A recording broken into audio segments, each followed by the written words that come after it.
PG കഴിഞ്ഞതിന് ശേഷമാണ് I started thinking about preparing for UPSC. പക്ഷേ ഇന്റർവ്യൂവിന് കുറച്ചധികം ഞാൻ എക്സ്പെക്ട് ചെയ്തതെന്നും ഒരു 20 മാർക്സോളം മേളിലേക്ക് വന്നു. ആൻഡ് അതാണ് എനിക്ക് തോന്നുന്നു എന്നെ റാങ്ക് ലിസ്റ്റിലേക്ക് എത്തിച്ചു. സാർ ഈ പറയുന്ന പോലെ എപ്പോഴും പറയും, നമ്മൾ എല്ലാ കാര്യങ്ങളും കിടന്ന് പഠിക്കേണ്ട കാര്യമില്ല. പുള്ളി കുറെ വർഷത്തെ ക്വസ്റ്റ്യൻ പേപ്പറിന്റെ പാറ്റേൺ നോക്കി അനലൈസ് ചെയ്ത് ചില കോർ ടോപ്പിക്സ് നമുക്ക് പറയും. അപ്പോൾ അത് കൂടുതൽ ഫോക്കസ് ചെയ്ത് പഠിക്കുക, ചില സബ്ജക്റ്റിൽ കൂടുതൽ എഫേർട്ട് ഇടുക. അപ്പൊ അങ്ങനെ നമ്മളൊരു പ്രയോറിറ്റൈസേഷൻ എന്ന് പറയുന്നത് എപ്പോഴും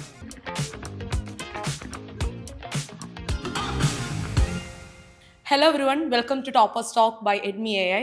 സോ ഇന്ന് നമ്മുടെ കൂടെ ഇരിക്കുന്നത് UPSC സിവിൽ സർവീസ് പരീക്ഷയ്ക്ക് 271 റാങ്ക് കരസ്ഥമാക്കിയ സിദ്ധാർത്ഥ് എം ജോയ് ആണ്. So welcome Siddharth to the show. Thank U.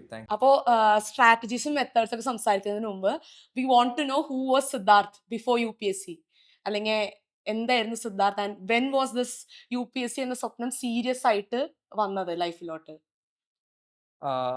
പറഞ്ഞ പോലെ ഇതിന് മുന്നേ അല്ലെങ്കിൽ ഈ റിസൾട്ട് വരുന്നതിന് മുന്നേ എൻ്റെ ഒരു ഒഫീഷ്യൽ ഇത് പറയുകയാണെങ്കിൽ I was working at the government secretariat. അവിടുത്തെ ഒരു അസിസ്റ്റന്റ് ആയിരുന്നു ഞാൻ. ആൻഡ് അതിനു മുന്നേ ഈ പറയുന്നത് പോലെ ട്രിവാൻഡ്രത്ത് തന്നെ പഠിച്ചു. ഞാൻ ഇവിടെയാണ് ഫുൾ പഠിച്ചത്. മാർവേനൂസ് കോളേജിലായിരുന്നു എൻ്റെ ഡിഗ്രി. അതിനുശേഷം PG കേരള യൂണിവേഴ്സിറ്റി. അവിടെ തന്നെ ഒരു പാർട്ട് ടൈം റിസർച്ച് സ്കോളർ ആയിരുന്നു. ആ സമയത്താണ് എനിക്ക് ഗവൺമെന്റ് സർവീസ് PSC വഴി വരുന്നത്. അപ്പോൾ ഇതെല്ലാം ഒരു സൈമൾട്ടേനിയസ് ടൈമാണ്. ഇതൊന്നും ഇങ്ങനെ ഒരു ഓർഡറിലല്ല. കാരണം ഞാൻ PG കഴിഞ്ഞതിന് ശേഷമാണ് I started thinking about preparing for UPSC. School ടൈമിൽ തന്നെ ഈ കോമ്പറ്റീഷൻസിനൊക്കെ പോകുമ്പോൾ ആ ബാക്ക്ഗ്രൗണ്ടിലുള്ള എല്ലാ ആൾക്കാരുടെയും ഒരു ഡ്രീം ആയിട്ടാണ് നമ്മൾ UPSC ആദ്യം കൺസീവ് ചെയ്യുന്നത്. അപ്പൊ പിന്നെ നമുക്കറിയാവുന്ന സിനിമകളിൽ നിന്നാണ്. പക്ഷെ ഇത് രണ്ടിൽ നിന്ന് മാറി എക്സാമിനെ അതിന്റെ സീരിയസ്നെസ്സിൽ കാണുന്നത് ആഫ്റ്റർ മൈ ഡിഗ്രി. ഈ PGക്ക് ആ ഒരു സമയത്ത് ഞാൻ എന്റെ സീനിയറിന്റെ സ്ക്രൈബ് ആയിട്ട് എക്സാം എഴുതുന്നുണ്ടായിരുന്നു. അപ്പോഴാണ് എക്സാമിനെ കുറിച്ച് അറിഞ്ഞത്. പിന്നീടാണ് ഐ തോട്ട് ഞാനൊരു സീരിയസ് ആയിട്ട് ഒരു കോച്ചിങ് എടുത്ത് പ്രിപ്പയർ ചെയ്ത് പരീക്ഷ കൊടുക്കാം എന്നുള്ളത് ആ സമയത്താണ് വരുന്നത്. ആ കോച്ചിങ് എടുത്തതിന് ശേഷമാണ് അല്ലെങ്കിൽ ആ എക്സാം എഴുതിയതിന് ശേഷം പിന്നീടാണ് ഞാൻ PhDക്ക് കയറുന്നത്. പിന്നീടാണ് PSC. അപ്പോൾ ഇതെല്ലാം സൈമൾട്ടേനിയസ്ലി ലൈഫിൽ നടന്നുകൊണ്ട് 2020 to 26 വരെയുള്ള ഒരു 5 to 6 ഇയേഴ്സിൽ ഇങ്ങനെ സൈമൾട്ടേനിയസ്ലി നടന്ന കാര്യങ്ങളാണ് ഇതെല്ലാം. So from public speaker, debater, ഇതിൽ നിന്ന് ഇപ്പൊ UPSC റാങ്ക് 271 എത്തി. ബേസിക്കലി എയറിലോട്ട് കയറി എന്ന് വേണമെങ്കിൽ പറയാം. അപ്പൊ എന്തായിരുന്നു ആ ഒരു മൊമെന്റ് ഫീൽ ചെയ്തത്? ലൈക്ക് റാങ്ക് കിട്ടിയപ്പോ ഉണ്ടായ ഒരു ഫീലിംഗ് എന്തായിരുന്നു? ഭയങ്കര ഹാപ്പി ആയിരുന്നു. ഐഡിയലി ഹാപ്പിയാണ് എല്ലാ പോയിന്റിലെയും പോലെ. ഞാൻ ഈ പറയുന്ന പോലെ മാർച്ച് ഫസ്റ്റ് വീക്ക് തൊട്ട് തന്നെ റിസൾട്ട് വരും എന്നുള്ളൊരു ഇത് എയറിലുണ്ടായിരുന്നു. അപ്പോ ഐ തോട്ട് എനിക്ക് വേറെ ആരുടെയും മുമ്പിൽ നിന്ന് റിസൾട്ട് നോക്കാൻ ഒരു ഇതുണ്ടായില്ല. കാരണം ഇൻ കേസ് എങ്ങാനും കിട്ടിയില്ല എന്നുണ്ടെങ്കിൽ പിന്നെ എല്ലാവരും വന്ന് സഹതാപം, അതൊന്നും എനിക്ക് താല്പര്യമില്ലാത്തതുകൊണ്ട് ഞാൻ മാക്സിമം വീട്ടിൽ തന്നെ നിൽക്കാൻ നോക്കി. മാർച്ച് 5 റിസൾട്ട് വരുമെന്ന് പറഞ്ഞ് ഞാൻ ലീവ് എടുത്തു. അന്നും വന്നില്ല. പിന്നെ നമ്മുടെ പേഷ്യൻസ് പോയി, ക്ഷമ പോയി. കാരണം ആറ്റുകാൽ പൊങ്കാലയുടെ അന്ന് വരും എന്ന് പറഞ്ഞു. 2, 3 അങ്ങനെ കുറെ ദിവസങ്ങളിൽ വരും പോകും എന്നുള്ള ഇതിലായിരുന്നു. പിന്നെ ഞാൻ ഓഫീസിൽ പോയി. അന്ന് ഉച്ചയ്ക്ക് ലഞ്ച് കഴിക്കാൻ ഇറങ്ങിയിട്ട് ഞാൻ ഒരു ജ്യൂസ് കുടിക്കാൻ ഇരുന്നപ്പോഴാണ് റിസൾട്ട് വരുന്നത്. ഐഡിയലി ആ പേര് നമ്മളിങ്ങനെ സെർച്ച് ചെയ്യുമ്പോൾ നമ്മുടെ പേര് തെളിഞ്ഞു വരുമ്പോൾ ഒരു ആശ്വാസമുണ്ട്. ഒരു ലോങ് ജേർണിക്ക് ശേഷം അത് തീരുന്നു എന്നുള്ളൊരു സംഭവം. അപ്പോൾ ഭയങ്കര എക്സൈറ്റഡ് ആയിരുന്നു എന്നുള്ളതാണ്. പക്ഷേ എന്താ പറയുക, കേസിന്റെ റിസൾട്ട് കുറച്ചുകൂടെ ഇതായിരുന്നു. ഞാനൊരു ഇവന്റ് ജഡ്ജ് ചെയ്തുകൊണ്ടിരിക്കുകയായിരുന്നു. അപ്പോൾ ഞാനിങ്ങനെ അത് ചെയ്തുകൊണ്ടിരുന്ന സമയത്ത് റിസൾട്ട് വന്നു. ഞാൻ അറിയുന്നില്ല. അപ്പൊ ഫോൺ ഇങ്ങനെ ഭയങ്കരമായിട്ട് ഇത് ചെയ്യുന്നുണ്ട്. അപ്പൊ ഞാൻ ഈ ഫോൺ അടച്ചു വെച്ചു. ഇവന്റ് കഴിഞ്ഞ് കുറെ നേരം കഴിഞ്ഞിട്ട് ഞാൻ തുറന്നു നോക്കുമ്പോഴാണ് എനിക്ക് അത് കിട്ടിയെന്ന്, സെക്കൻഡ് റാങ്ക് ആണെന്നുള്ളത് അറിയണേ. അപ്പൊ അത് കുറച്ചുകൂടെ ഈ പറയുന്ന പോലെ ഭയങ്കര സർപ്രൈസ്. കാരണം അത് എക്സ്പെക്ട് ചെയ്തില്ല. അത് ഇല്ലാത്തതുകൊണ്ട് ഞാൻ ചങ്ങനാശ്ശേരിയിൽ ഒരു കോളേജിൽ ഒരു ഇവന്റ് നോക്കിക്കൊണ്ടിരിക്കുകയാണ്. പിന്നെ എനിക്ക് ഇവന്റ് നേരെ ചെയ്യാൻ പറ്റുന്നില്ല. പിന്നെ ഞാൻ അവരോട് ചോദിച്ചു, ഞാൻ ഇങ്ങനെ ഒരു സംഭവം വന്നിട്ടുണ്ട്, ഞാനൊന്ന് ബ്രേക്ക് എടുത്തിട്ട് വരാം. അപ്പോ അങ്ങനെയായിരുന്നു. അത് ഭയങ്കര കുറച്ചുകൂടെ സർപ്രൈസിങ് ആയിരുന്നു. ഇത് കുറച്ചുകൂടെ എന്താ പറയണ്ടേ, ഇന്ന് വരും എന്നുള്ളത് അറിയായിരുന്നു. പിന്നെ ഉണ്ടോ ഇല്ലയോ എന്നുള്ളത് മാത്രമായിരുന്നു ആകെ. റിസൾട്ട് ഇപ്പൊ നമ്മൾ പരീക്ഷ ആകുമ്പോഴത്തേക്ക് സ്വാഭാവികമായിട്ടും നമ്മൾ കിട്ടുമായിരിക്കും എന്നൊരു പ്രതീക്ഷ ഉണ്ടായിരുന്നു. പക്ഷെ അങ്ങനെ ഒരു ഷുവർ ടീം ഉണ്ടായിരുന്നില്ല. കാരണം കുറെ അൺസർട്ടനിറ്റീസ് ഉണ്ടായിരുന്നു. എനിക്ക് എക്സാം മൊത്തത്തിൽ കംപ്ലീറ്റ് ചെയ്യാൻ പറ്റിയിട്ടില്ല. കുറെ അടുത്ത് ലീവ് ചെയ്തിട്ടുണ്ടായിരുന്നു. ഇന്റർവ്യൂവിന്റെ മാർക്സ് ഭയങ്കര അൺപ്രഡിക്റ്റബിൾ ആയി വരുന്നൊരു ഇതുണ്ടായിരുന്നു. അപ്പോൾ മാർക്ക് ഞാൻ പ്രതീക്ഷിച്ച ഒരു റേഞ്ചിൽ തന്നെയാണ് ഏകദേശം എല്ലാത്തിനും വന്നത്. പക്ഷെ ഇന്റർവ്യൂവിന് കുറച്ചധികം ഞാൻ എക്സ്പെക്ട് ചെയ്തതെന്നും ഒരു 20 മാർക്സോളം മേളിലേക്ക് വന്നു.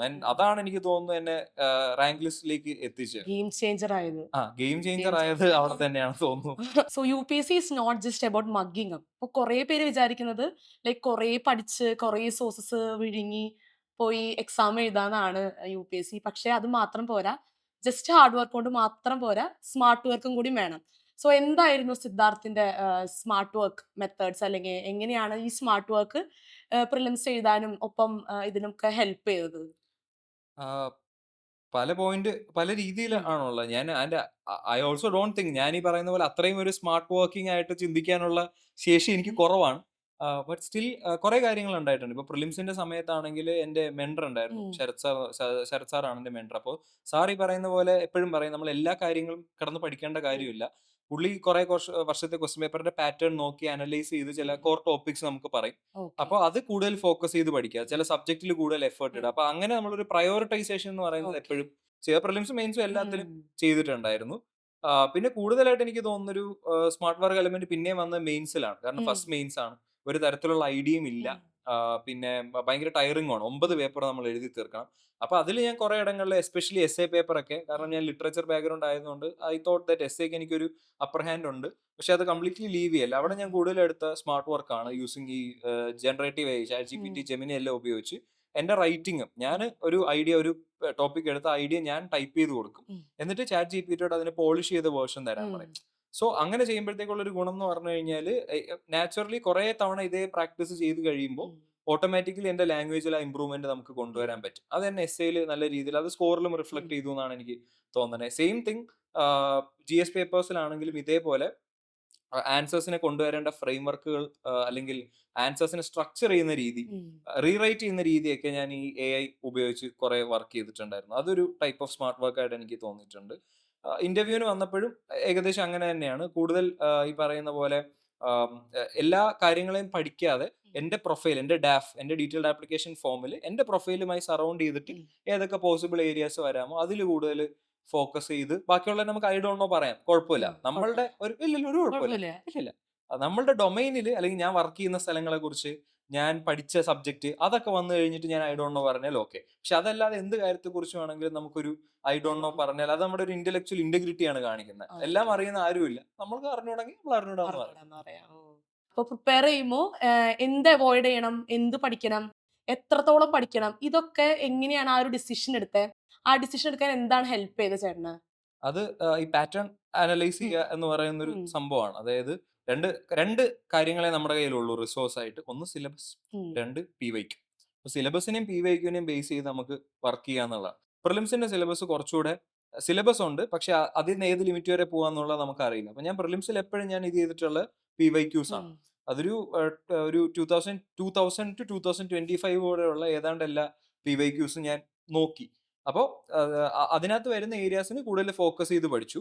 ബാക്കിയുള്ള ഏരിയാസും കുറെയൊക്കെ നോക്കി. എന്നാലും എന്റെ അവസാനത്തെ 10 ദിവസം ഞാൻ എൻറ്റയർലി ഡിപെൻഡന്റ് അപ്പോൺ PYQs ആയിരുന്നു. ഞാനൊരു ബുക്ക് വാങ്ങിച്ചു, PYQന്റെ ഒരു ബുക്ക് എടുത്ത് അതിൽ ഈ പറയുന്ന പോലെ ഇപ്പൊ എനിക്ക് ഡിഫിക്കൽട്ട് ആയിട്ടുള്ള subjects, geography, medieval history, science and technology, environment, അങ്ങനെ വളരെ അൺപ്രഡിക്റ്റബിൾ ആയിട്ടുള്ള സബ്ജക്റ്റുകളെല്ലാം ഞാൻ ആ കഴിഞ്ഞ ഒരു 25 ഇയേഴ്സിൽ വന്ന ഏരിയാസിന് കൂടുതൽ വർക്ക്ഔട്ട് ചെയ്യുകയും അതിൽ എനിക്ക് അറിഞ്ഞൂടാത്ത കാര്യങ്ങളുണ്ടെങ്കിൽ അത് ഞാൻ പോയി ടെക്സ്റ്റിൽ നോക്കി പഠിക്കും. അങ്ങനെയാണ് ഞാൻ ആ ഒരു പാറ്റേൺ, ഏത് ലിമിറ്റ് വരെ പഠിക്കണം എന്നുള്ള കാര്യം ഇത് ചെയ്തത്. പക്ഷെ മെയിൻസിൽ വരുമ്പോൾ കുറച്ചുകൂടെ സിലബസും കൂടെ നമ്മളെ ഹെൽപ്പ് ചെയ്യും. കാരണം സിലബസ് കീവേഡ്സ്, സിലബസിൽ കൊടുത്തിട്ടുള്ള സെന്റൻസസ് ഒക്കെ നമുക്ക് ഭയങ്കരമായിട്ട് മെയിൻസ് കുറച്ചുകൂടെ പ്രെഡിക്റ്റബിൾ ആണ്. ഉം. ലൈക്ക് ഈ പറയുന്ന പോലെ PYQ പാറ്റേൺസ് വെച്ച് നോക്കി കഴിഞ്ഞു കഴിഞ്ഞാൽ മെയിൻസിൽ ഒരു 20 ക്വസ്റ്റ്യൻസ് ഒരു പേപ്പറിലുള്ളതിൽ എനിക്ക് തോന്നുന്നു ഒരു 15 to 16 നമ്മൾ പറയുന്ന ഏരിയാസിൽ നിന്ന് തന്നെ നമുക്ക് ക്വസ്റ്റ്യൻസ് വരും. ഓൺലി തിങ് അതുമായി ഏത് എലമെന്റ് ആണ് അതിൽ ചോദിക്കുന്നത് അതിൽ മാത്രം ഒരു വ്യത്യാസം കാണാറുള്ളൂ. അപ്പൊ അത് കുറച്ചുകൂടെ പ്രെഡിക്റ്റബിൾ ആണ് യൂസിങ് PYQ ആൻഡ് ഉം. സിലബസ്. പ്രിലിംസിലാണ് ഈ ഒരു അൺപ്രഡിക്റ്റബിലിറ്റി ഫാക്ടർ. അതിന് നമ്മൾ ഈ പറയുന്ന പോലെ 20-25 ഇയേഴ്സിന്റെ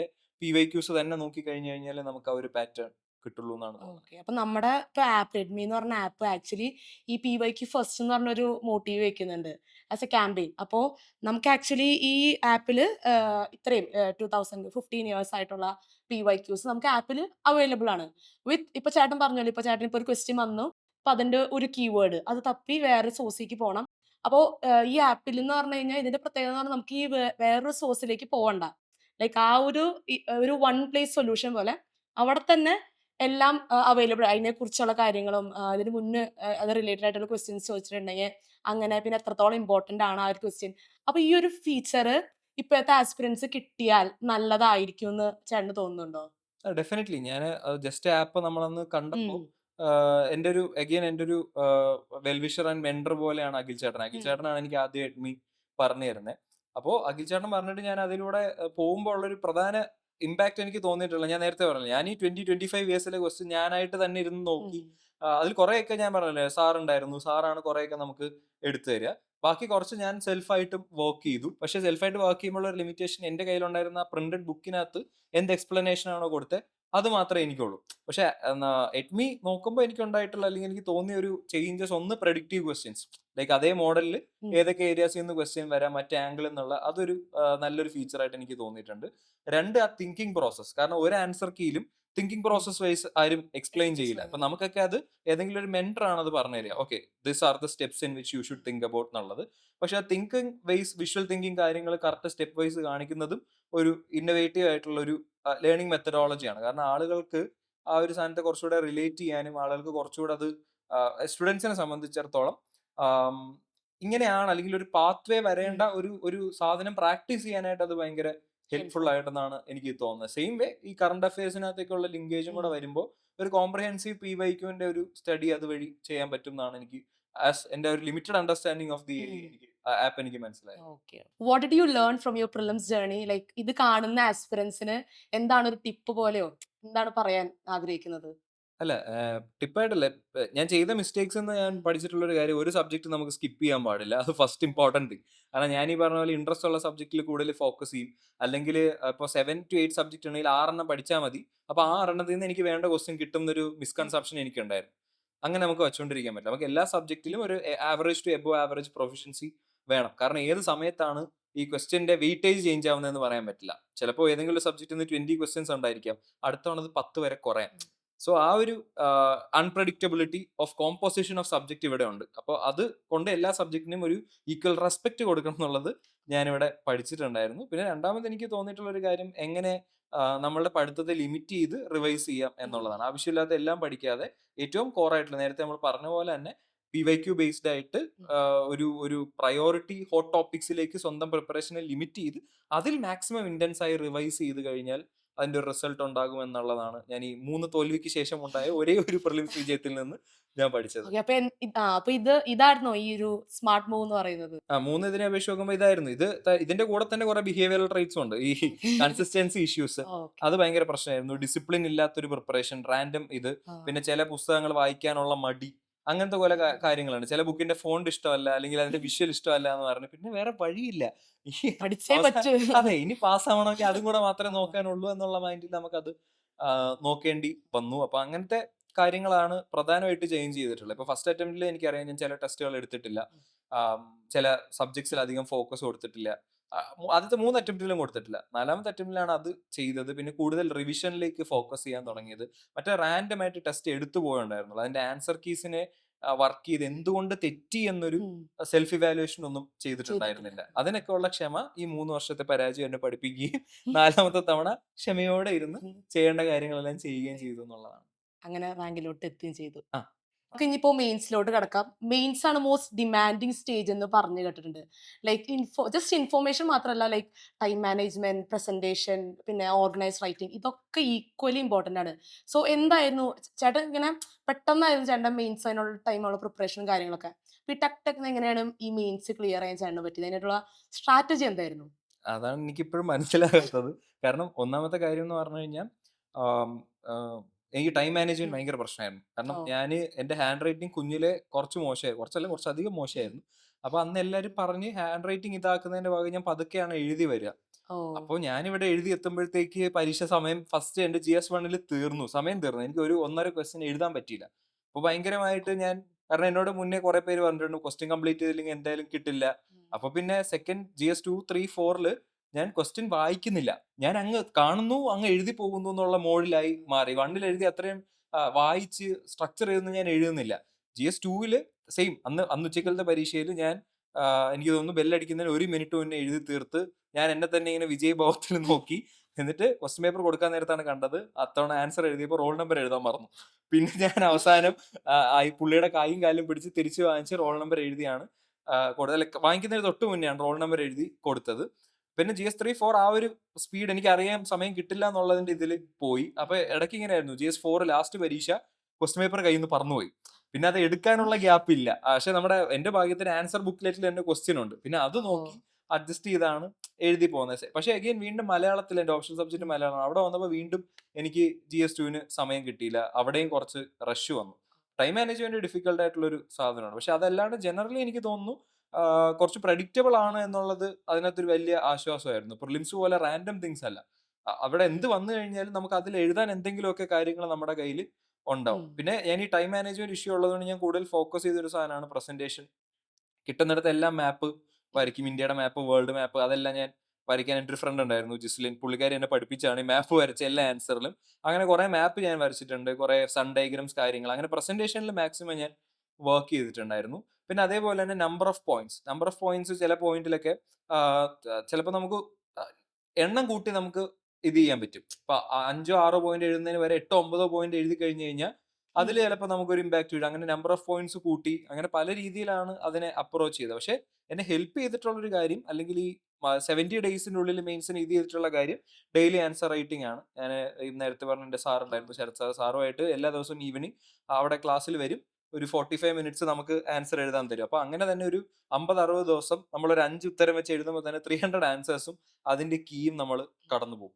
പിന്നെ ബ്രെയിൻ സ്റ്റോമിങ് അങ്ങനത്തെ കുറെ ഉം. പരിപാടികളിലൂടെ വന്നപ്പോൾ അതിന്റെ ഒരു കുറെ പോയിന്റ്സ് എന്റെ കയ്യിൽ ഉണ്ടായിരുന്നു. പക്ഷെ അതിനെ കുറച്ച് പ്രസന്റേഷനും ഇതിലൊക്കെ ചെയ്തിട്ടാണ് ആ ഒരു മെയിൻസ് ഒറ്റ സ്ട്രെച്ചിൽ ഞാൻ കയറിയപ്പോൾ. പക്ഷെ മെയിൻസ് കയറാനുള്ള പ്രധാന കാരണം നേരത്തെ പറഞ്ഞ പോലെ എസ് ഐയിൽ നല്ല മാർക്ക് കിട്ടി എന്നുള്ളൊരു കാര്യമായിരുന്നു. എസ് ഐയിൽ ഒരു എബോവ് ആവറേജ് മാർക്ക് വന്നു. അതും പ്ലസ് മെയിൻസിന്റെ ഒരു ഡീസന്റ് സ്കോറും ഉള്ളതുകൊണ്ടാണ് ഉം. ക്വാളിഫൈ ആയത്. അപ്പൊ ഈ ഓൾഡ് റൈറ്റിംഗും ഇപ്പോഴത്തെ ഇപ്പൊ എക്സാമിന് എഴുതിയ റൈറ്റിംഗ് കമ്പയർ ചെയ്യുമ്പോൾ എന്തൊക്കെ ചേഞ്ചുകൾ കാണാൻ പറ്റുന്നുണ്ടായിരുന്നു? നല്ല ചേഞ്ച് ഉണ്ട്. കാരണം ഞാൻ ലിറ്ററേച്ചർ ആണ് പഠിച്ചത്. അപ്പൊ നമ്മളവിടെ പാരഗ്രാഫിലാണ് ആൻസർ എഴുതുക. ഉം. ഇപ്പൊ എംഎ ആണെങ്കിലും ബിഎ ആണെങ്കിലും എല്ലാം നമ്മൾ പാരഗ്രാഫിൽ എഴുതുന്നു. പേജ് ലിമിറ്റ് ഇല്ല. 14 മാർക്കിന് ചോദിച്ചു കഴിഞ്ഞാൽ നമ്മൾ കാണ്ഡം കാണ്ഡം എഴുതുന്നു. ബട്ട് ഇവിടെ വന്നപ്പോ 10 മാർക്കിന് 2 പേജ് എഴുതാൻ പറ്റും.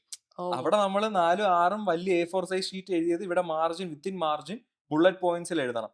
അതൊരു ഉം. പ്രധാനപ്പെട്ട മാറ്റമായിരുന്നു. 2 direct to the question answer. ഉം. അവിടെ എന്താ ചോദിച്ചാൽ അത് മാത്രം നമുക്ക് എഴുതാൻ എഴുതാം. പറ്റൂ. മറ്റുള്ളവരത്തെ പോലെ തെങ്ങിനെ കൊണ്ട് അവിടെ കെട്ടി ആ പരിപാടി ഇല്ല. ഡയറക്റ്റ് ഇതിലേക്ക് വരണം. അതൊന്നാമത്തെ ആൻസർ. പിന്നെ ഈ പറഞ്ഞ പോലെ പ്ലസ് 1 പ്ലസ് ടുവിന് ശേഷം നമ്മൾ ഈ ഡയഗ്രാം ഫിഗേഴ്സ് ഒന്നും ആൻസേഴ്സിൽ വേണ്ടി വന്നിട്ടില്ല ഉം. ലിറ്ററേച്ചറിൽ. അപ്പൊ അതെല്ലാം വീണ്ടും തിരിച്ചു വരികയാണ്. അപ്പൊ ഫിഗർ അത് വരയ്ക്കണം, ഉം. മാർക്ക് ചെയ്യണം. പടം വരയ്ക്കുന്ന പണ്ടേ സ്കില്ലില്ല. പിന്നെ അതിൽ എന്തെങ്കിലുമൊക്കെ മിനിമം അവർക്ക് കണ്ടാൽ ഇന്ത്യ എന്ന് തോന്നുന്ന പോലത്തെ ഒരു മാപ്പൊക്കെ വരയ്ക്കാനുള്ള അങ്ങനത്തെ കുറെ ചേഞ്ചസ് വരുത്തേണ്ടി വന്നിട്ടുണ്ട് റൈറ്റിംഗിൽ. ബട്ട് ബാക്കിയുള്ള കാര്യങ്ങളെല്ലാം ഹാൻഡ് റൈറ്റിംഗ് ഒന്നും വലിയ വലിയ മാറ്റർ ചെയ്യുന്നില്ല അവിടെ. നമുക്ക് അവർക്കത് വായിക്കാൻ പറ്റിയാൽ മതി എന്നാണ് എനിക്ക് തോന്നിയിട്ടുള്ളത്. ഇനിയിപ്പോ നമുക്ക് ലാസ്റ്റ് ഉണ്ട്, അതായത് പേഴ്സണാലിറ്റി ടെസ്റ്റിനെ കുറിച്ച് സംസാരിക്കാം. സോ യു ആർ ആക്ച്വലി ഒരു എക്സ്ട്രോവേർട്ടഡ് ആയിട്ടുള്ള സ്മാർട്ട് ആയിട്ട് സംസാരിക്കുന്ന പബ്ലിക് സ്പീക്കർ ആണ്. അപ്പൊ ഈ ക്വാളിറ്റീസ് എന്തായാലും ഇന്റർവ്യൂവിൽ വരുമ്പോൾ ഭയങ്കര മേജർ സ്ട്രെങ്ത് ആയിട്ട് ഇപ്പൊ ചേട്ടൻ തന്നെ തോന്നിയിട്ടുണ്ടാവും, ലൈക്ക് ഇന്റർവ്യൂ വരുമ്പോൾ ഞാൻ പൊളിക്കും ആ ഒരു സെറ്റപ്പ്. അപ്പോ ഈ ഒരു ക്വാളിറ്റീസ്, അതായത് ഈ പബ്ലിക് സ്പീക്കിംഗ് സ്കിൽസും ഡിബേറ്റിംഗ് സ്കിൽസും, ഇത് എത്രത്തോളം ചേട്ടനെ മോൾഡ് ചെയ്തു ഈ ഒരു ഇന്റർവ്യൂ ഇട്ട് വരുമ്പോൾ? എത്രത്തോളം അത് ഈസി ആക്കി ആ ഒരു സ്റ്റേജ് ഒന്ന് ക്ലിയർ ചെയ്യാനായിട്ട്? ആക്ച്വലി പറഞ്ഞ ഒരു കാര്യം ഉള്ളതെന്ന് വെച്ച് കഴിഞ്ഞാൽ എക്സ്ട്രോവേർട്ടഡ് ആയിട്ടുള്ള എന്നെയാണ് എല്ലാവർക്കും പരിചയം. ഉം. പക്ഷെ ഞാൻ പറഞ്ഞ പോലെ ഇതിന്റെ മുന്നത്തൊരു ഫേസ് ഉണ്ടായിരുന്നു. ഈ പറഞ്ഞ പോലെ ട്രിവാൻഡ്രത്തേക്ക് വന്നൊരു ഫേസിൽ ഇങ്ങനത്തെ സംസാര പരിപാടി ഒന്നുമില്ല. എനിക്ക് ഭയങ്കര സ്റ്റേജ് ഫ്രൈറ്റും ഇതുണ്ടായിരുന്ന ആളാ. അപ്പൊ അതിനെ മറികടക്കാൻ ഞാൻ എടുത്തിട്ടൊരു മാസ്ക് ആയിരുന്നു ഈ ഉം. പറയുന്ന കാര്യങ്ങളെല്ലാം. അങ്ങനെയാണ് ഈ ഒരു സംഭവത്തിലേക്ക് വന്നത്. അങ്ങനെയാണ് പിന്നെ ആൾക്കാർ കാണുമ്പോൾ ഇതാണുള്ളത്. പക്ഷെ അതിന് പുറകിൽ അങ്ങനെ അല്ലാത്തൊരു ഞാനുണ്ട്. പക്ഷെ ഐഡിയലി സംഭവിച്ചത് എന്താന്ന് പറഞ്ഞാൽ ഞാനും ഈ പറഞ്ഞ പോലെ ഓക്കെ ഐ ഹാവ് ഡൺ, ഇത്രയും സ്റ്റേജ് ഞാൻ ഫേസ് ചെയ്തിട്ടുണ്ട്, ഇത്രയും സംസാരിച്ചിട്ടുണ്ട് ഞാൻ. എനിക്ക് വേറെ ഒന്നും ടെൻഷൻ ഇല്ല. ലാംഗ്വേജ് കുഴപ്പമില്ലാതെ ഹാൻഡിൽ ചെയ്യാം. അപ്പോൾ ഐ തോട്ട് ഇതെനിക്ക് വലിയ പ്രശ്നം വരില്ല എന്നാണ് ഞാനും വിചാരിച്ചത്. ബട്ട് എന്റെ ഫസ്റ്റ് ഒരു മോക്ക് ഇന്റർവ്യൂ ഉണ്ടായിരുന്നു. സീറോ മോക്ക് ഉം. എന്ന് പറഞ്ഞിട്ട്, അതായത് എല്ലാ റിസൾട്ട് വരുന്നതിന് മുന്നേ ഞാൻ അഗൈൻ അൻരൂപ് സാർ എന്ന് പറഞ്ഞ എന്റെ മറ്റൊരു മെന്റർ ഉണ്ട്. സാർ ഇന്റർവ്യൂവിന് എന്നെ ഇത് ചെയ്ത് അങ്ങനെ ഒരു പാനലിന്റെ മുമ്പിലേക്ക് ഞാൻ പോകുന്നത്. അവർ ചോദിച്ചതിനെല്ലാം ഞാൻ തകർത്തു മറുപടി പറഞ്ഞു. അത് കഴിഞ്ഞിട്ട് സാർ എന്നോട് പറഞ്ഞു, "ഓക്കെ, കൊള്ളാം, നന്നായിട്ടുണ്ട്. പക്ഷേ ഇത് ഇന്റർവ്യൂ ബോർഡിന് മുമ്പിൽ പറയാൻ കൊള്ളില്ല. This is not a debate stage. ഇവിടെ നിങ്ങൾ ചെന്ന് ആരോടും തർക്കിക്കേണ്ട കാര്യമില്ല. ഉം. നിങ്ങൾ ശബ്ദം ഉയർത്തി അഗ്രഷൻ ആവേണ്ട കാര്യമില്ല. It's A conversation." ഇപ്പോഴാണെങ്കിലും സംസാരിക്കുമ്പോൾ ആ കോൺവെർസേഷൻ എനിക്ക് വരില്ല. ഞാൻ മൈക്കിന്റെ മുമ്പിൽ നിന്ന് സംസാരിക്കുന്ന പോലെയാണ് വരുന്നത്. അപ്പോൾ സാറ് പറഞ്ഞു, "ഇതിനൊരു കോൺവെർസേഷൻ ആയിട്ട് കാണണം. ഇറ്റ്സ് ലൈക്ക് സീനിയർ ഓഫീസേഴ്സ് ആയ ഒരു 5 പേരുടെ മുമ്പിലേക്ക് എത്തുന്നു." അപ്പൊ അതായിരുന്നു പിന്നീട് ഏറ്റവും വലിയ പ്രശ്നം. ഉം. കാരണം ഞാൻ എങ്ങനെ സംസാരിച്ചു കഴിഞ്ഞാലും എനിക്ക് ഈ മൈക്കിന്റെ മുമ്പിൽ നിന്ന് 5 മിനിറ്റ് തള്ളിയുള്ള പരിചയം മാത്രമേ ഉള്ളൂ. ഒരു കൺസൈസ് ആയിട്ട് അവർ ചോദിച്ച ചോദ്യത്തിന് മാത്രം നമ്മൾ നമ്മൾ ഒരു വാക്ക് അധികം പറഞ്ഞാൽ ചിലപ്പോൾ ആ വാക്കിലായിരിക്കും നമ്മുടെ ട്രാപ്പ്. ഉം. അതിലേക്കായിരിക്കും അവർ പോകുന്നത്. അപ്പം നമ്മൾ അത്രയും ചിസൽ ഔട്ട് ചെയ്തിട്ട് വേണം നമ്മളൊരു ആൻസർ പറയാൻ. അപ്പൊ അതായിരുന്നു പിന്നീടുള്ള സമയത്ത് ഏറ്റവും വലിയ ടെൻഷൻ. ഞാനിങ്ങനെ പല രീതിക്ക് എഗെയിൻ ഈ പറഞ്ഞ പോലെ ഞാനൊരു ആൻസർ ടൈപ്പ് ചെയ്തിട്ട് ഞാൻ ഈ വളരെ ക്രിഞ്ച് പ്രോംപ്റ്റ് ഒക്കെ കൊടുത്തിട്ടുണ്ട്. ഈ പറയുന്ന വെച്ച് എന്നിട്ട് can you make this more polite ആ. Before some senior officers, can you make this more humble, അങ്ങനെയൊക്കെ പറഞ്ഞിട്ട് കുറെ മാറ്റി വേർഡ്സും ഇതെല്ലാം ഞാൻ പറഞ്ഞു നോക്കി. അങ്ങനെ കുറെ വർക്ക് ചെയ്തിട്ടുണ്ടായിരുന്നു. പക്ഷെ എന്തോ എന്റെ ഭാഗ്യം എന്ന് ഞാൻ വിചാരിക്കുന്ന ഒരു കാര്യം, ഞാൻ ചെന്ന് എന്റെ ഡാഫ് അവരുടെ കൊടുത്ത ഉടനെ ബോർഡ് ചെയർമാൻ സാർ എന്നോട് പറഞ്ഞു, ഓക്കെ വായിച്ച് നോക്കിയിട്ട് പറഞ്ഞു, oh you are a public speaker, പുള്ളി എനിക്കൊരു കോപ്പിക്ക് വന്നിട്ട് സംസാരിച്ചോളാൻ പറഞ്ഞു. ഓ. അതോടുകൂടി ഞാനൊന്ന് സമാധാനത്തിലേക്ക് വന്നു. പിന്നെ പ്രശ്നമില്ലല്ലോ, എന്തായാലും അത് തന്നെ ചെയ്താൽ മതി, ഇത്രയും കാലം ചെയ്തുകൊണ്ട്. അതൊരു ജാക്ക്പോട്ട് ആയിരുന്നു. അതൊരു ജാക്ക്പോട്ട് ആയിരുന്നു. അത് ഡെഫിനറ്റ് ജാക്ക്പോട്ട് ആയിരുന്നു. കാരണം അതിൽ പിന്നെ ഇന്റർവ്യൂവിന്റെ ഫുൾ ഫ്ലോ അതിലെനിക്ക് മാറി. കാരണം അങ്ങനെ ഒരു സാധനം വന്നു കഴിയുമ്പോൾ പിന്നെ നമുക്കൊരു കോൺഫിഡൻസ് ഉണ്ട്, ഓക്കെ ഇത്രയും ഭാഗം നന്നായി എന്നുള്ളത്. പിന്നെ കോൺവെർസേഷനിൽ നാച്ചുറലി അങ്ങ് പൊക്കോളും എന്നൊരു തോന്നലുണ്ടായിരുന്നു. അപ്പൊ ചേട്ടൻ നോക്കുന്ന ഓരോ ക്വാളിറ്റീസ് എന്താണ്? ഇപ്പൊ ഒരു UPSC റാങ്ക് അവിടെ നിൽക്കുമ്പോ ഒരു കുറച്ച് ക്വാളിറ്റീസ് അവര് നോക്കുമല്ലോ. ഇപ്പൊ ചേട്ടൻ ഇൻ കേസ് ഇമാജിൻ ചെയ്യ്, ചേട്ടൻ അവിടെ ഒരു ഭാവിയിലൊരു ഇന്റർവ്യൂവർ ആയിട്ട് ഇരിക്കുകയാണ്.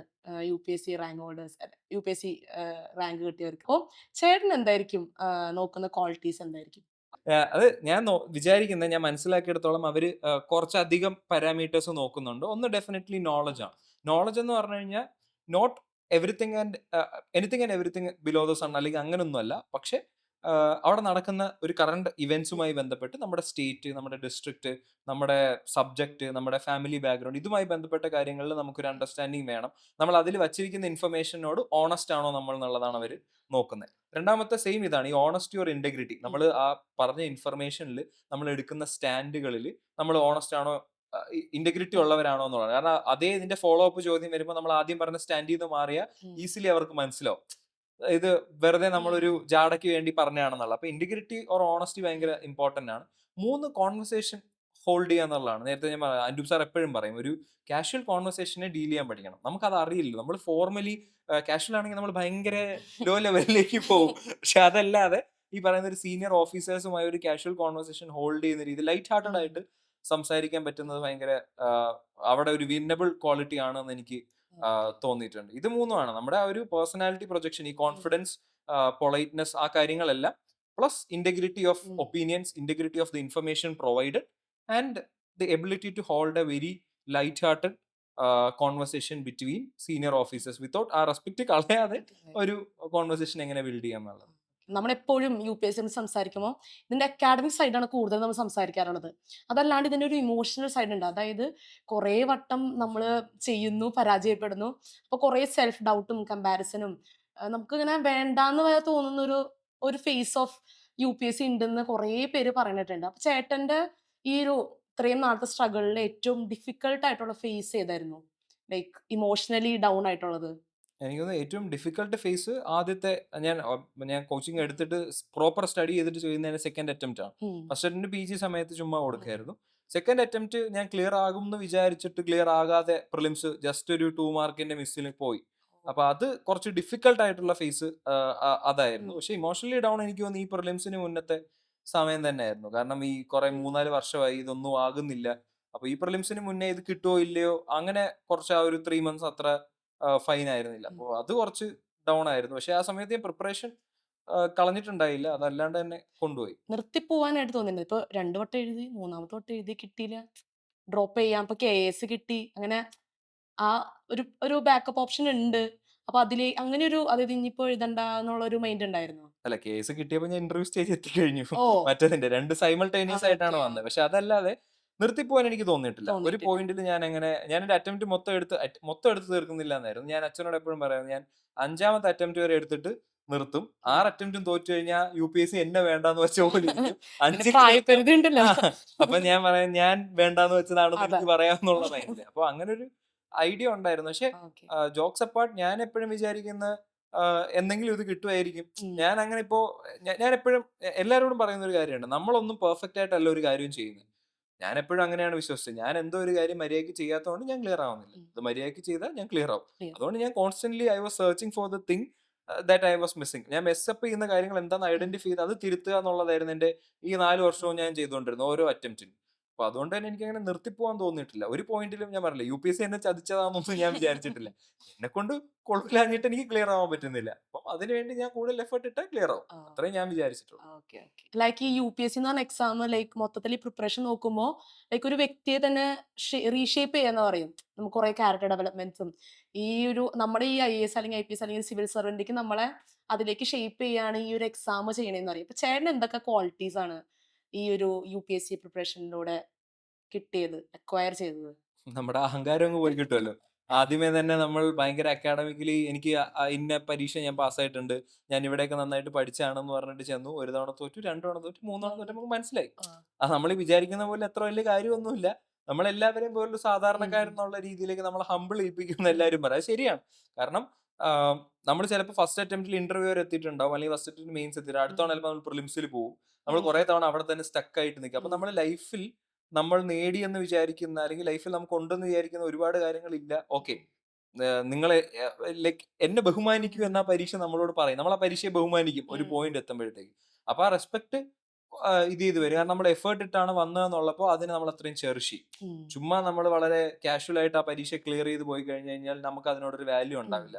അതൊന്നാമത്തെ കാര്യം. 2, നമ്മൾ ഈ പറയുന്ന പോലെ ഇന്ത്യ എന്ന് പറയുന്ന രാജ്യത്തെ ഇതിന്റെ സാമൂഹിക വ്യവസ്ഥയെ നമ്മുടെ ചുറ്റുമുള്ള ആൾക്കാരുടെ സ്ട്രഗിൾസിനെ നമ്മൾ ക്ലോസർ ആയിട്ട് മനസ്സിലാക്കുന്നുണ്ട്. ഇപ്പോൾ പൊളിറ്റിക്കൽ ആയിട്ടാണെങ്കിലും സോഷ്യൽ ആയിട്ടാണെങ്കിലും ഉള്ള ഒരു എംപത്തറ്റിക് ആംഗിൾ ആ എക്സാമിന്റെ സ്റ്റഡീസിലൂടെ പ്രോപ്പർ ആയിട്ട് നമ്മളെ എക്സാമിനെ വെറുതെ കാണാതെ പഠിക്കുകയല്ല, ആ ഇഷ്യൂസിനെ അണ്ടർസ്റ്റാൻഡ് ചെയ്തിട്ട് ആണ് നമ്മൾ ആൻസർ എഴുതാൻ ശ്രമിച്ചിട്ടുള്ളതെങ്കിൽ ഡെഫിനറ്റ്ലി നമുക്ക് ആ കാര്യങ്ങളെ കുറിച്ച് ഒരു നല്ല പ്രോപ്പർ ഐഡിയ ഉണ്ടാവും. പിന്നെ ഈ പറയുന്ന പോലെ പ്ലാനിങ്, ആ എക്സാം വരെയുള്ള അല്ലെങ്കിൽ ആ ഒരു സ്ട്രെസ്സിനെ ഹാൻഡിൽ ചെയ്യുക, ഉം. അല്ലെങ്കിൽ ഈ പറയുന്ന പോലെ 9 പരീക്ഷ 5 ദിവസം കൊണ്ട് ബാക്ക് ടു ബാക്ക് 3 hours എഴുതുക, അതിലുണ്ടാവുന്ന ഒരു ഫിസിക്കൽ സ്ട്രെയിൻ. ഉം. അപ്പൊ ഇങ്ങനത്തെ കുറെ കാര്യങ്ങളെ നമ്മൾ സഹിക്കാൻ, ടോളറേറ്റ് ചെയ്യാൻ, അവസാന പോയിന്റ് വരെ പ്രതീക്ഷ കൈവിടാതെ ഫൈറ്റ് ചെയ്യാൻ, അങ്ങനത്തെ കുറച്ച് മെന്റൽ കാര്യങ്ങളൊക്കെ നമുക്ക് ഇവിടെ നിന്ന് കിട്ടുന്നതായിട്ട് എനിക്ക് തോന്നിയിട്ടുണ്ട്. തോന്നിയിട്ടുണ്ട്. ഓക്കെ. ഒരു റാപ്പിഡ് ഫയർ റൗണ്ടിൽ കയറിയല്ലോ. പിന്നെന്താ? ഓക്കെ. അപ്പൊ പെട്ടെന്ന് പെട്ടെന്ന് തന്നെ ഉത്തരം പറഞ്ഞോളൂ. Okay. First question. One habit that help you most during your preparation? എഴുതി പ്രിലിംസ് പഠിക്കുന്നതാണ്. എഴുതി പഠിക്കുന്നത്. ആ പ്രിലിംസിലോ? പ്രിലിംസിൽ ക്വസ്റ്റ്യൻ പേപ്പർ എടുക്കുന്ന ഹാബിറ്റ് എടുക്കുന്നത്. അതെനിക്ക് ഓക്കെ. ഇഷ്ടമായിരുന്നു. OMR മാർക്ക് ചെയ്ത് ഓക്കെ. കറക്റ്റ് ചെയ്യുന്ന ഞാനൊരു പെട്ടെന്ന് ചെയ്യും. അത് എന്നെ തന്നെ ഭയങ്കരമായിട്ട് ഹെൽപ്പ് ചെയ്തിട്ടുള്ള ഒരു ഹാബിറ്റ്. ഓക്കെ. മെയിൻസില്? മെയിൻസിൽ ഈ എഴുതി പ്രിപ്പയർ ചെയ്യുന്ന കാര്യം ഓക്കെ. ഭയങ്കരമായിട്ട് ഹെൽപ്പ് ചെയ്തിട്ടുണ്ട്. ഇന്റർവ്യൂലോ? സംസാരം. സംസാരം. Okay. Next question. One mistake you wish you could correct it earlier? Careless mistakes കുറയ്ക്കുന്ന പരിപാടി. കാരണം അല്ലെങ്കിൽ ഞാൻ ചിലപ്പോൾ 4 വർഷം മുന്നേ ആദ്യമേ എന്റെ പ്രിലിംസ് കയറിപ്പോയാനെ. ലൈക്ക് അറിയാവുന്ന കാര്യങ്ങൾ പ്രോപ്പർ ആയിട്ട് ആ മൊമെന്റിൽ തിങ്ക് ചെയ്ത് കറക്റ്റ് ആയിട്ട് അപ്ലൈ ചെയ്യാൻ പറ്റാണ്ടിരിക്കുക, ആവശ്യമില്ലാതെ തെറ്റിക്കുക, ഈ കാര്യങ്ങൾ. Okay. One book or source that shape your thinking generally? അങ്ങനെ അതൊരുപാട് ബുക്കുകളുണ്ട്. ഒരുപാട് ഒരു ബുക്സ്. ബുക്ക്. അവിടെയാണ് റാപ്പിഡ് ഫയർ വരുന്നത്. ഒരെണ്ണായിട്ട് പറയണം. ഒരു ബുക്കായിട്ട് പറയാം. അങ്ങനെ ബുക്കില്ല. ഇല്ല. അങ്ങനെ ഒരു ബുക്ക് ഇല്ല. ഇല്ല, കാരണം അത്രയും വായിക്കുന്നില്ല. ആകെ കുറച്ച് പുസ്തകങ്ങളെ വായിച്ചുള്ളൂ. അപ്പൊ ഏതെങ്കിലും ഒരു അതെല്ലാം ബുക്ക് തിങ്കിങ്ങിനെ കുറച്ചുകൂടി ബെറ്റർ ആക്കി ഫീൽ ചെയ്യുന്ന? അങ്ങനെയാണെങ്കിൽ ഞാൻ പണ്ട് എപ്പോഴോ വായിച്ച പണ്ട് ഈ അച്ഛനും അമ്മയ്ക്ക് ഹോബി ഉണ്ടായിരുന്നു. ലൈക്ക് മോൻ പഠിച്ച് നന്നാവുമെന്ന് പ്രതീക്ഷയിൽ അവർ ഈ പുസ്തകങ്ങൾ എങ്ങനെ നന്നായി പഠിക്കാം, അങ്ങനത്തെ ഓ. കുറെ ബുക്കൊക്കെ വാങ്ങിച്ചു വെച്ചിട്ടുണ്ട്. അതെന്ന് പറഞ്ഞു കഴിഞ്ഞാൽ ഞാൻ അത് പറയുന്നൊന്നും ഞാൻ ചെയ്തിട്ടില്ല. ഉം. പക്ഷേ അതെടുത്ത് വായിക്കുമ്പോൾ ഒരു മോട്ടിവേഷൻ കിട്ടും. അപ്പൊ പിന്നെ അത് വെച്ച് ഞാൻ കുറച്ചു കാലം പഠിക്കും. ഞാൻ ഒരു 10th 12th വരെ ആ പുസ്തകം കയ്യിൽ ഉം. വച്ചിട്ടുണ്ടായിരുന്നു. എങ്ങനെ നന്നായി പഠിക്കാം. പഠിക്കാം. അവരതിൽ കുറെ തിയറി ഉണ്ട്. ഞാനത് മൊത്തം വായിക്കും. ഉം. നോ മാറ്റർ, ഞാനൊന്നും അപ്ലൈ ചെയ്യില്ല. പക്ഷെ അത് കഴിഞ്ഞ് ഒരു കുറിച്ച് നന്നാവാം എന്നുള്ളൊരു മൈൻഡ് അത് ചിലപ്പോ ഈ പറഞ്ഞ പോലെ ഭയങ്കരമായിട്ട് ഇൻഫ്ലുവൻസ് അപ്പൊ ചെയ്തിട്ടുള്ള ബുക്കാണ്. ചേട്ടന്റെ ഒരു ഐഡിയയിൽ എങ്ങനെ നന്നായിട്ട് പഠിക്കാം? ആ ഒരു പോയിന്റ് എന്താ? ഏതൊരു മെത്തേഡാണ്? എനിക്ക് തോന്നിയിട്ടുള്ള സാധനങ്ങൾ, പഠിക്കുന്ന കാര്യങ്ങൾ നമ്മൾ അപ്ലൈ ചെയ്ത് പഠിക്കുക ഉം. എന്നുള്ളതാണ്. എന്ത് കോൺസെപ്റ്റ് ആണെങ്കിലും അതിന്റെ ആപ്ലിക്കേഷൻ, ഉം. അതിന്റെ what is the logic behind that, അതിന്റെ പുറകിൽ ഒരു റീസൺ ഉണ്ടാവും. അങ്ങനെ വിചാരിക്കുന്ന ഒരാളാ. ഫോർ ഉം. എവറിത്തിങ് ടു ഹാപ്പൻ ഒരു റീസൺ ഉണ്ട്. ആ റീസൺ എന്താണ്, ഇതിന്റെ ഫ്യൂച്ചർ നമുക്ക് ഇത് എങ്ങനെ അപ്ലൈ ചെയ്യാം എന്നുള്ളതാണ്. എല്ലാ തിയറിയും എല്ലാ കോൺസെപ്റ്റും പഠിക്കാൻ. ഞാനിപ്പോ UPSC ഇതിന്റെ ഉം. പറയാണ്. പൊളിറ്റി ആണെങ്കിലും there is a way in which, അല്ലെങ്കിൽ പ്രസിഡന്റിന് ഒരു റോൾ കൊടുത്തിരിക്കുന്നതിന്, ഉം. ഇന്ത്യയിലെ ഇലക്ഷൻ ഇങ്ങനെ നടക്കുന്നതിന് ഒരു കാരണമുണ്ട്. ഉം. ആ കാരണം മനസ്സിലാക്കിയാൽ നമുക്കിത് മനസ്സിലാവും. ആൻഡ് അത് നമ്മുടെ പത്രത്തിൽ കാണുന്നതാണ് അതിന്റെ ആപ്ലിക്കേഷൻ. ഉം. നമ്മുടെ പ്രസിഡന്റ് ഇലക്ഷൻ, പാർലമെന്റ് ഇലക്ഷൻ വരുമ്പോൾ സെയിം വിത്ത് എക്കണോമി. എക്കണോമിയിലും ഒരു RBIയുടെ ഒരു ഡിസിഷൻ വരുന്നതിന് ഇന്ന കാരണമാണ്. RBI ഡിസിഷൻ എടുത്താൽ അതിന് ഇന്ന ഔട്ട്കം ഉണ്ട്. അപ്പൊ അതിന് ആ ആപ്ലിക്കേഷൻ മനസ്സിലാക്കി പഠിച്ചാൽ ഐ തിങ്ക് അത് കുറച്ചുകൂടെ യൂസ്ഫുൾ ആയിരിക്കും. യൂസ്ഫുൾ ആയിരിക്കും. Next question. One word that define UPSC preparation for you? എന്താണ് UPSCനെ ഡിഫൈൻ ചെയ്യുന്നത്? One word or one phrase? One word. എന്തെങ്കിലും ചേട്ടൻ. വൺ വേർഡ് ആണെങ്കിൽ it's journey. Journey. One phrase ആണെങ്കിൽ journey that changes your attitude towards life. Towards life. Okay. One message to every aspirant listening today. കുറേ മെസ്സേജായി. ഇപ്പോൾ കുറേ കാലമായിട്ട് message കൊടുത്തിട്ട് പക്ഷെ ഞാൻ എപ്പോഴും പറയുന്നത് ജനറലി പറഞ്ഞത് ഇപ്പോൾ എല്ലാവരും പറഞ്ഞത് ഒന്ന്, നിങ്ങളുടെ കയ്യിൽ എഫേർട്ടും ഉണ്ട്, റിസൾട്ടും, 2 കാര്യങ്ങളാണ് നമ്മുടെ മുന്നിലുള്ളത്. ഇതിൽ നമുക്ക് ഓൾട്ടർ ചെയ്യാൻ പറ്റുന്ന കാര്യം എഫേർട്ടാണ്. ഉം. റിസൾട്ടിന് ഒരിക്കലും നമുക്ക് ഓൾട്ടർ ചെയ്യാനോ ഷേപ്പ് ചെയ്യാനോ പറ്റില്ല. ഉം. നമ്മൾ ആ എഫേർട്ട് കൺസിസ്റ്റന്റ് ആയിട്ട് കൊടുത്തോണ്ടിരിക്കുക, റിസൾട്ട് വിൽ ഫോളോ. അതാണ് ഞാൻ എല്ലാവരോടും ഓ. പറയാറ്. ഇപ്പൊ പ്രിലിംസ് ചെയ്താൽ പോണ കുട്ടികളുടെ അടുത്ത് എന്താണ് ഒരു മോട്ടിവേഷൻ പോലെ? ഞാൻ പറയുന്ന ഇവരോട് പ്രിലിംസ് ഇപ്പൊ എഴുതുന്ന ആൾക്കാരോട് ചോദിച്ചാൽ ഞാൻ പറയുന്നത് എന്താണ്, നിങ്ങൾ ഇത്രയും നാൾ വർക്ക് ചെയ്തിട്ടുണ്ട്, ഇത്രയും കാര്യങ്ങൾ നിങ്ങൾ ചെയ്തിട്ടുണ്ട്, ഇനിയിപ്പോ നിങ്ങൾ കുറച്ച് ആള് ബാക്കിയുള്ളതും കൂടെ ആ ഒരു പേസ് കണ്ടിന്യൂ ചെയ്യുക. എന്നിട്ട് ബാക്കി എല്ലാ കാര്യങ്ങളും ആ 2 മണിക്കൂറിലാണ്. നിങ്ങൾ ഇനിയിപ്പോ ഒന്നും അറിഞ്ഞുകൂടാതെ ബ്ലാങ്ക് ആയിട്ടാണ് കയറുന്നതെന്നുണ്ടെങ്കിൽ ആ 2 മണിക്കൂറിൽ പ്രോപ്പറായിട്ട് ക്വസ്റ്റ്യൻ വായിച്ച് നിങ്ങൾ ആലോചിച്ച് എഴുതിയാൽ നിങ്ങൾ ക്ലിയർ ചെയ്ത് പോകും. സോ ആ 2 അവേഴ്സിലേക്ക് വേണ്ടിയിട്ട് നിങ്ങളുടെ മനസ്സിനെ പാകപ്പെടുത്തുക എന്നുള്ളതാണ് ഇനി നമുക്ക് ചെയ്യാൻ പറ്റുന്നത്. റാപ്പിഡ് ഫയർ റൗണ്ട് കഴിഞ്ഞു, നന്നായി. Successfully completed. ഇനി നെക്സ്റ്റ് ക്വസ്റ്റ്യൻ, അതായത് ലൈക്ക് എ ടോപ്പർ എങ്ങനെയാണ് ഒരു ക്വസ്റ്റ്യനെ അറ്റൻഡ് ചെയ്യുന്നത് അല്ലെങ്കിൽ അപ്രോച്ച് ചെയ്യുന്നത് ഒരു ടോപ്പറിന്റെ വ്യൂവിൽ നിന്ന്? ടോപ്പറിന്റെ വ്യൂവിൽ നിന്ന് എനിക്കറിയില്ല. ഞാൻ അതെ general U are A topper. ആ 271 റാങ്ക് കിട്ടിയിട്ട് അല്ല, ടെക്നിക്കലി കുറെ തവണ 3-4 തവണ പ്രിലിംസ് ക്ലിയർ ചെയ്യുന്ന ആൾക്കാരുണ്ട്. അപ്പൊ അത് വെച്ച് നോക്കുമ്പോൾ ഞാൻ അത്രയും ഒരു എക്സ്പേർട്ട് എന്നൊന്നും ഞാൻ പറയില്ല. പക്ഷെ ഞാൻ എപ്പോഴും ചെയ്യുന്നത് I Covid this from my mentor. ഞാൻ നേരത്തെ പറഞ്ഞു ശരത് സാറിന്റെ കോപ്പിയാണ്. നമ്മൾ ആദ്യം അതിലെ വേർഡ്സ് അണ്ടർലൈൻ ചെയ്യും, ഏറ്റവും ഇമ്പോർട്ടന്റ് ആയിട്ടുള്ള കാര്യങ്ങൾ അണ്ടർലൈൻ ചെയ്യും. എന്നിട്ട് അതിനെ കുറിച്ചിട്ട് നമ്മൾ ആലോചിക്കും. എന്നിട്ട് ഓപ്ഷൻസിലേക്ക് വരും. എന്നിട്ട് ഈ ഓപ്ഷൻസും അതും തമ്മിലുള്ള ലിങ്ക് ചെക്ക് ചെയ്യും. എന്നിട്ട് അതിൽ പലതരത്തിൽ ഇപ്പോ ആ വേർഡിനെ നമുക്ക് എന്തെങ്കിലും രീതിയിൽ അതിനെ മനസ്സിലാക്കാൻ പറ്റുമോ, അല്ലെങ്കിൽ is the idea consistent with the options, അങ്ങനത്തെ കുറച്ച് കാര്യങ്ങളാണ് എപ്പോഴും നമ്മൾ നോക്കുക. അങ്ങനെയാണ് അപ്രോച്ച് ചെയ്യുന്നത്. ഞാൻ എപ്പോഴും I'm not looking for the right answer, I'm looking for the most probable wrong answer. അത് എലിമിനേറ്റ് ചെയ്തിട്ട് ആൻസറിലേക്ക് വരിക എന്നുള്ളതാണ് എനിക്ക് എപ്പോഴും കറക്റ്റ് ആയിട്ട് തോന്നുന്നത്. ഇപ്പോ നമ്മുടെ ആപ്പ് നോക്കുമ്പോൾ, എഡ്മി എന്ന് പറഞ്ഞ ആപ്പ് നോക്കുമ്പോൾ, ലൈക്ക് നമ്മൾ വിഷ്വൽ തിങ്കിങ് എന്ന് പറഞ്ഞ മെത്തേഡ് യൂസ് ചെയ്തിട്ടാണ് ലൈക്ക് ക്വസ്റ്റ്യൻ സോൾവ് ചെയ്യാനായിട്ട് എല്ലാവരും പഠിപ്പിക്കുന്നത്. ലൈക്ക് ഒരു ക്വസ്റ്റ്യൻ വന്നു കഴിയുമ്പോൾ എങ്ങനെ ടോപ്പർ ചിന്തിക്കുക എന്നുള്ള രീതിയിൽ അതിന്റെ ബ്രേക്ക് ചെയ്തുകൊണ്ട്, ലൈക്ക് ഇത് കണ്ടാൽ ഞാൻ മനസ്സിലാവും, ലൈക്ക് ബ്രേക്ക് ചെയ്തുകൊണ്ട് മെയിൻ കീ പോയിന്റ്സ് ആയിട്ട് ഇതിനായിട്ട് റിലേറ്റഡ് ആയിട്ടുള്ള എങ്ങനെയൊക്കെ ഏതൊക്കെ സ്റ്റെപ്പ് ബൈ സ്റ്റെപ്പ് ഓരോ ഉത്തരത്തിനെ എങ്ങനെ എലിമിനേറ്റ് ചെയ്ത് കളയാം, അങ്ങനെയൊക്കെ നോക്കിയിട്ടാണ് നമ്മൾ ഈ ഒരു മെത്തേഡ് യൂസ് ചെയ്തിട്ടാണ് ആക്ച്വലി ഈ ഒരു ലാസ്റ്റ് ഫൈനൽ ആ ഉത്തരത്തിലേക്ക് നമ്മൾ എത്തുന്നത്. സോ ഇങ്ങനത്തെ ഒരു ആപ്പ് വന്നു കഴിഞ്ഞാൽ UPSC ആസ്പിറൻസിന് അത് വളരെ ഉപകാരമായിരിക്കും. ഈ എങ്ങനെ ചിന്തിക്കാം എന്ന് പഠിപ്പിക്കുന്ന ആപ്പ്. മിക്ക ക്വസ്റ്റ്യൻസ് നോക്കുമ്പോഴും ലൈക്ക് ഈ ക്വസ്റ്റ്യൻ അല്ലെങ്കിൽ ഈ ഉത്തരം എങ്ങനെ എത്തി എന്നുള്ളത് അവർക്ക് അറിയില്ല. അത് എവിടെയും പഠിപ്പിക്കുന്നില്ല. ബട്ട് നമ്മുടെ ആപ്പ് എന്ന് പറഞ്ഞു കഴിഞ്ഞാൽ എങ്ങനെ ചിന്തിക്കണം, എങ്ങനത്തെ രീതിയിൽ ക്വസ്റ്റ്യൻ വന്നു കഴിഞ്ഞാൽ അതിനെ അറ്റംപ്റ്റ് ചെയ്യണം എന്ന് നമ്മുടെ ആപ്പ് അത് സോൾവ് ചെയ്ത് കൊടുക്കുന്നുണ്ട്. So what is your say for about this? അല്ല, നമ്മൾ നേരത്തെ സംസാരിച്ച പോലെ തന്നെ അതിനകത്ത് എനിക്കൊരു ഇത് വന്ന ഒരു ഒരു വളരെ സ്ട്രൈക്കിംഗ് ആയിട്ടൊരു കാര്യം തോന്നിയതെന്ന് പറഞ്ഞു കഴിഞ്ഞാൽ, ഇപ്പൊ ഞാനൊരു ക്വസ്റ്റ്യൻ പേപ്പർ എടുത്തു, എനിക്കൊരു 50-60 എണ്ണേ അതിൽ അറിയാൻ പാടുന്നുണ്ടാവുള്ളൂ, അറിയുന്നുണ്ടാവുള്ളൂ. സെയിം ആണ് ഏതൊരാൾക്കും. അതിനകത്തൊരു 60-70 ക്വസ്റ്റ്യൻസ് ആയിരിക്കും ലോജിക്കലി കൃത്യമായിട്ട് ഇങ്ങനെയെന്ന് പറയാൻ പറ്റുന്നത്. But there is an AI which can explain all this. അപ്പം മനുഷ്യന്റെ ആ ഒരു ലിമിറ്റേഷൻസിനെ ഇതിന് ഓവർകം ചെയ്യാൻ പറ്റും, നമ്പർ 1. നമ്പർ 2, ഇപ്പൊ ഞാൻ സോൾവ് ചെയ്യുന്ന കാര്യം ഞാൻ ഈ ക്വസ്റ്റ്യൻ പേപ്പർ വെച്ചിട്ട് ഇപ്പൊ ആനിനോട് പറഞ്ഞു കഴിഞ്ഞാലും ആനിന് അതെല്ലാം മനസ്സിലാവണം എന്നില്ല. കാരണം ഇത് പകുതി എന്റെ സബ്ജക്റ്റീവ് തിങ്കിങ് ആണ്. പക്ഷെ AI സംബന്ധിച്ചിടത്തോളം അത് കുറച്ചുകൂടെ ഒബ്ജക്റ്റീവ് ആണ്. ലൈക്ക് അത് ട്രെയിൻഡ് ആയിട്ടുള്ള ഡേറ്റ സെറ്റ്സ് വെച്ചിട്ട് നമുക്ക് തരുന്ന കാര്യങ്ങൾ എല്ലാവർക്കും ഈക്വലി മനസ്സിലാവും. ഇപ്പൊ എനിക്ക് എന്റേതായ ലിമിറ്റേഷൻ ഉണ്ട്, എന്റെ തിങ്കിങ് എങ്ങനെയാന്നുള്ളത് പറഞ്ഞ് മനസ്സിലാക്കി തരാൻ. AIക്ക് അതില്ല. AIക്ക് അത് പ്രോപ്പറായിട്ട് കമ്മ്യൂണിക്കേറ്റ് ചെയ്യും. അതാണ് രണ്ടാമത്തെ ഒരു പ്രധാനപ്പെട്ട കാര്യം.